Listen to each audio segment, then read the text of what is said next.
Assalamualaikum warahmatullahi wabarakatuh. Baik teman-teman, kita akan masuk lagi ke materi rekayasa perangkat lunak. Jadi ini udah masuk minggu ke-8 ya. Jadi setelah kemarin UTS, kita lanjut kuliah lagi. Dan minggu ini masuk minggu ke-8 dan seperti biasa akan ada dua materi ya di minggu ke-8, yaitu pertemuan 81 dan 82. Baik, karena kita baru saja libur yang sangat panjang gitu ya. Libur puasa, libur Lebaran, dan kemarin juga kita baru selesai mengerjakan UTS, maka di pertemuan 81 ini kita sedikit mengevaluasi dari materi rekayasa perangkat lunak yang kita pelajari.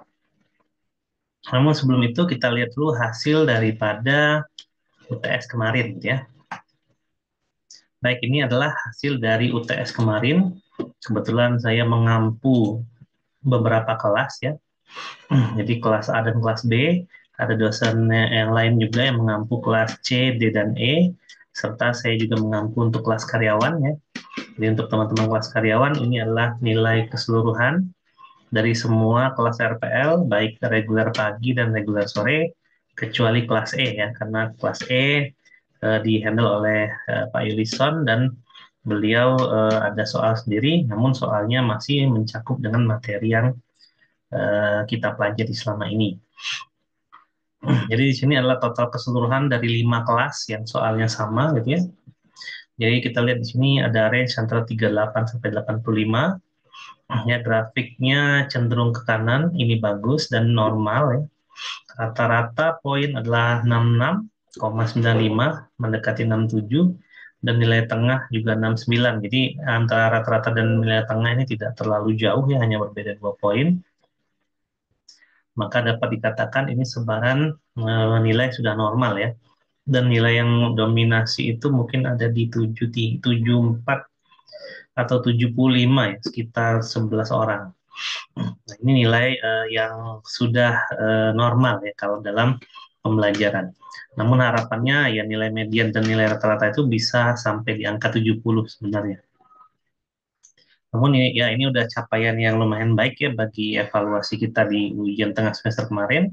Dan harapan saya untuk ujian akhir semester nantinya akan bisa lebih baik lagi. Baik, kita mulai aja mengevaluasi dari materi kita kemarin. Jadi dalam menyusun materi kemarin saya menggunakan 3 buku gitu ya. Jadi di sini kita ada buku teks dari Roger Pressman, di mana ini adalah buku teks utama kita yang di kampus-kampus lain pun menggunakan rujukan dari buku ini ya dalam mempelajari kuliah rekayasa perangkat lunak. Nah, waktu itu kita sudah membahas tentang the nature of software, ya ada definisi software, ya legacy dan lain-lain. Kemudian ada the changing of nature of software, yang ini mungkin kita tidak pelajari secara detail ya, namun di rekaman-rekaman kuliah ataupun di pertemuan langsung itu sudah dijelaskan walaupun tidak lengkap ya.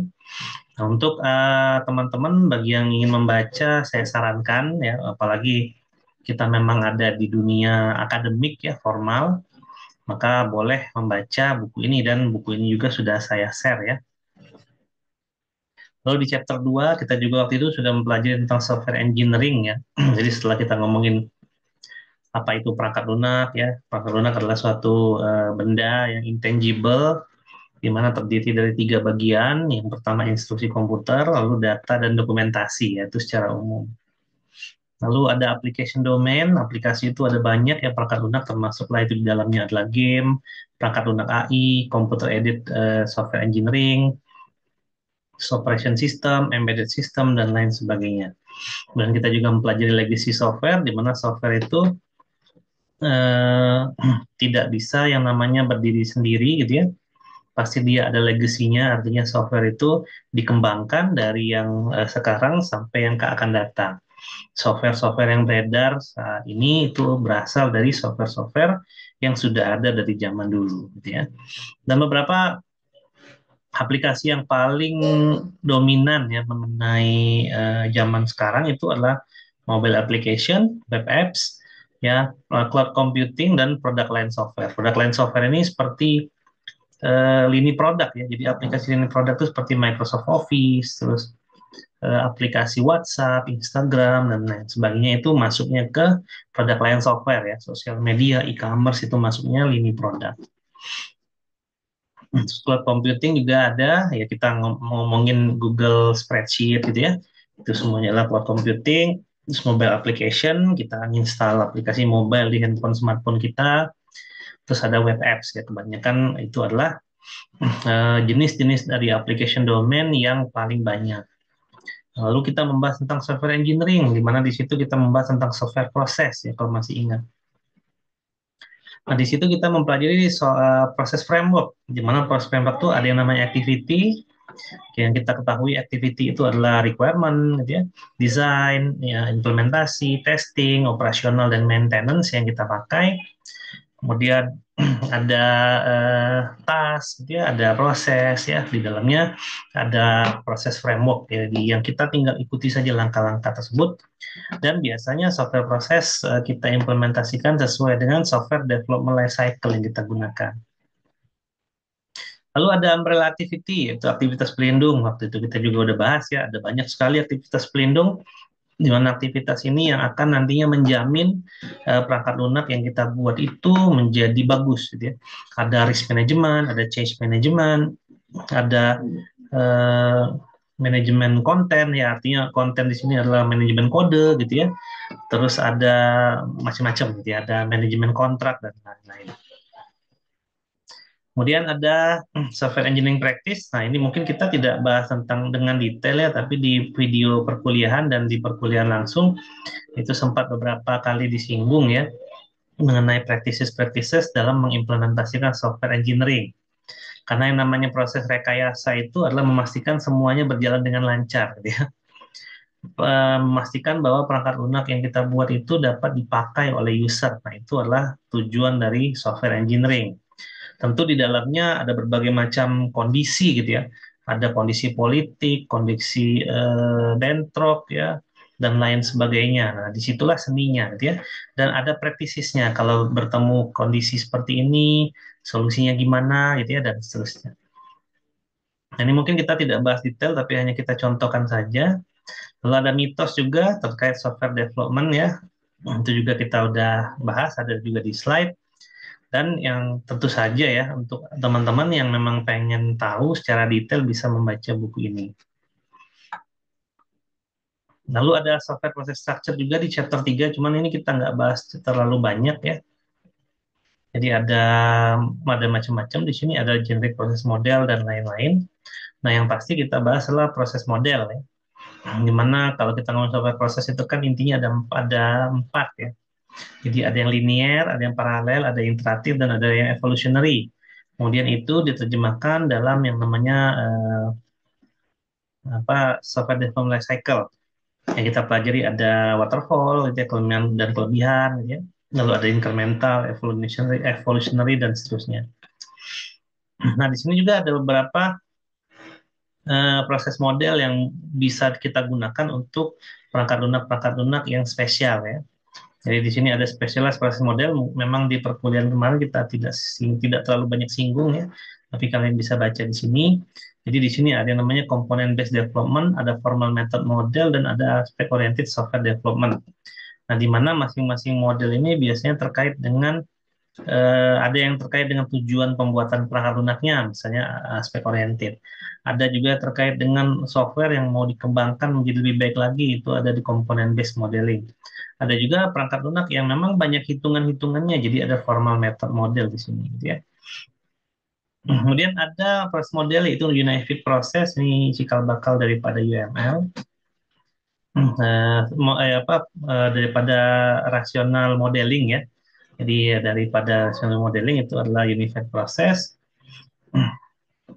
Terus ada dan seterusnya, yang paling bawah ini mungkin waktu itu tidak sempat dijelaskan juga ya, tapi kalian bisa baca di sini. Nah, ini adalah materi kita yang kita ambil dari buku Pressman ya. Tentu saja materi yang kemarin dipelajari itu ada dari 3 buah buku utama atau 3 textbook, di mana memang yang paling utama banget itu memang dari Pressman. Kemudian buku teks yang kedua kita pakai yang Ian Sommerville ya, masih ingat mungkin kita mulai dari chapter 4 karena chapter 1, 2, 3-nya itu mirip dengan Pressman gitu ya. Jadi kita pelajari kemarin apa itu requirement gitu ya. Requirement itu adalah proses untuk menangkap kebutuhan perangkat lunak. Hanya dimulai dari proses wawancara dan seterusnya. Kemudian dari proses wawancara itu dibuat spesifikasinya, gitu ya, dirangkum, dibuat spesifikasinya, jadilah kebutuhan fungsional, gitu ya. Dimana ini kan memang dimulai dari kebutuhan bisnis dulu, kemudian diturunkan ke kebutuhan user, lalu diturunkan ke kebutuhan fungsional. Dimana kalau kita ngomongin kebutuhan fungsional, itu artinya perangkat lunak yang kita buat ini menjalankan fungsi apa. Nah, di mana fungsi itu akan memudahkan dari kebutuhan user, dan ketika kebutuhan user sudah terpenuhi ya, itu nanti akan memenuhi kebutuhan bisnis. Jadi seperti itu. Nah, lalu ada requirement validation, berarti apa yang kita udah buat dalam functional requirement tadi, kita share lagi ke user, kita pastikan bahwa ini adalah requirement benar, dan apabila ada user yang tidak mampu mengungkapkan requirement, maka kita bisa kasih suggestion ya, atau kasih solusi yang maksimal bagi mereka, karena kita adalah seorang software engineer, gitu ya.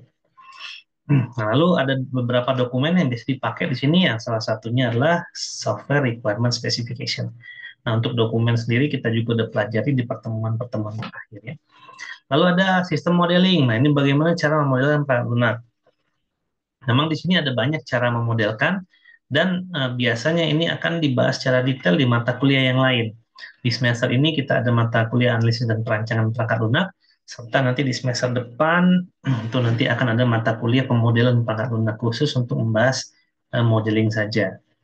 Kemudian ada dengan arsitektur desain ya, ini semuanya juga. Waktu itu memang kita nggak bahas banyak tentang arsitektural design, hanya sekilas saja kita bahas waktu itu di kelas, ataupun di rekaman video, ada arsitektur monolitik, ada microservice, ya, ada service oriented arsitektur, ada multi-layer arsitektur, dan seterusnya. Lalu ada implementation gitu ya, coding. Ya, setelah requirement, design, implementation, itu coding, bagaimana mengimplementasikan atau membuat kode yang baik gitu ya. Apapun bahasa pemrogramannya, yang pasti dia memiliki beberapa standar gitu ya, dalam kita membuat suatu kode yang bagus. Lalu ada software testing, ini juga kita bahas kemarin ya, di mana dalam pembahasan kita itu ada 3 pengujian perangkat lunak secara umum dan secara bertahap ya. Yang pertama adalah komponen testing, terdiri dari 2 testing, yaitu unit testing dan modul testing. Kemudian ada sistem testing yang terbagi menjadi 2, integrated testing dan sistem testing, dan yang terakhir adalah user acceptance test. Nah, untuk development testing itu adalah unit testing, modul testing, dan integrated testing, yaitu adalah development testing. Kalau sistem testing itu berarti dia menguji semua perangkat lunaknya, apakah bisa berjalan dengan baik di lingkungan yang sebenarnya. Walaupun lingkungan yang sebenarnya yang dimaksud itu adalah lingkungan peralihan ya, antara fase development dengan fase production. Nah, yang dites apa biasanya? Kalau sistem itu yang dites berapa banyak koneksi yang bisa dihubungkan ke server dalam satu waktu misalnya. Terus security-nya seperti apa? Dapat ditembus atau tidak? Lalu menggunakan two-step verification atau tidak, gitu ya. Lalu ada penetration testing, ada boundary testing, dan seterusnya, itu adalah sistem testing. Nah, kalau unit testing berarti menjamin unit yang kita buat itu atau fungsi-fungsi yang kita buat itu berjalan dengan benar. Dan kalau modul berarti ya modulnya yang berjalan dengan benar. Kalau integrated testing itu berarti antar modul itu berjalan dengan benar juga. Misalnya dalam dunia pendidikan, atau lebih tepatnya di Unjani kan biasanya untuk melakukan perwalian kita harus bayar dulu gitu ya. Nah, berarti ada integrasi antara modul pembayaran dengan modul perwalian. Nah, harusnya tidak tidak akan bisa kita melakukan perwalian apabila belum ada yang namanya pembayaran. Nah, kita uji di situ, itu yang namanya integration testing. Kalau user accepted testing itu artinya berarti pengujian dilaksanakan oleh user di lingkungan yang sebenarnya dan bisa saja menggunakan data yang sebenarnya.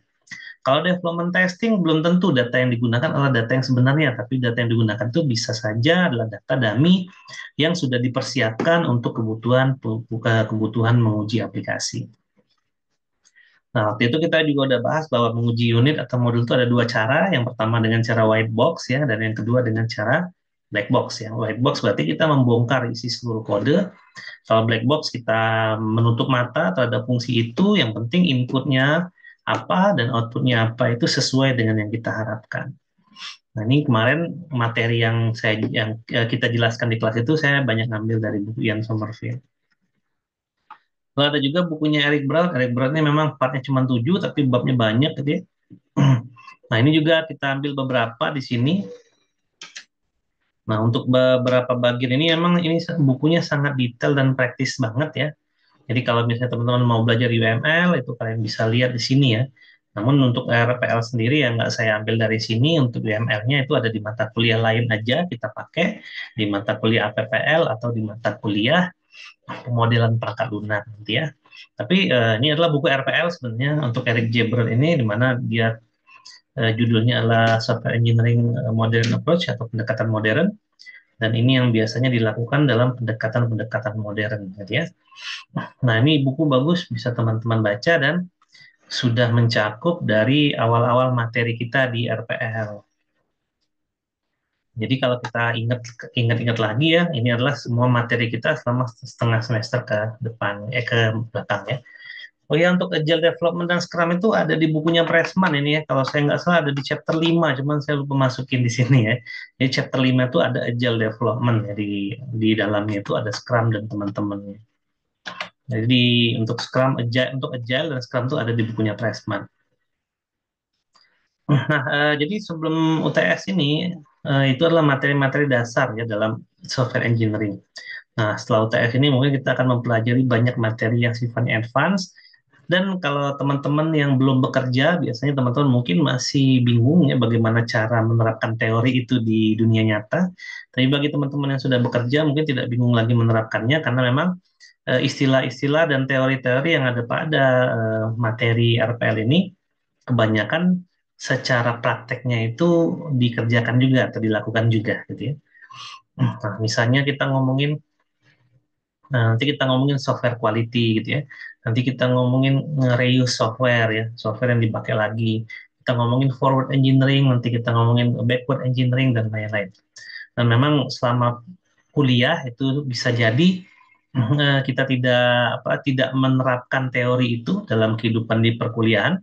Namun apabila kita masih istiqomah gitu ya dengan niat kita bahwa masuk informatika itu akan bekerja di bidang software atau di bidang informatika, maka insya Allah nanti materi setelah UTS ini di RPL itu akan selalu kita bisa gunakan, gitu ya. Bisa menjadi acuan kita saat kita mungkin mentok dalam melakukan pekerjaan kita di bidang informatika, khususnya dalam proses rekayasa perangkat lunak. Ya, jadi seperti itu saja mungkin materi pada hari ini ya, kita mengevaluasi materi sambil mengingat lagi karena kemarin liburnya udah banyak gitu ya.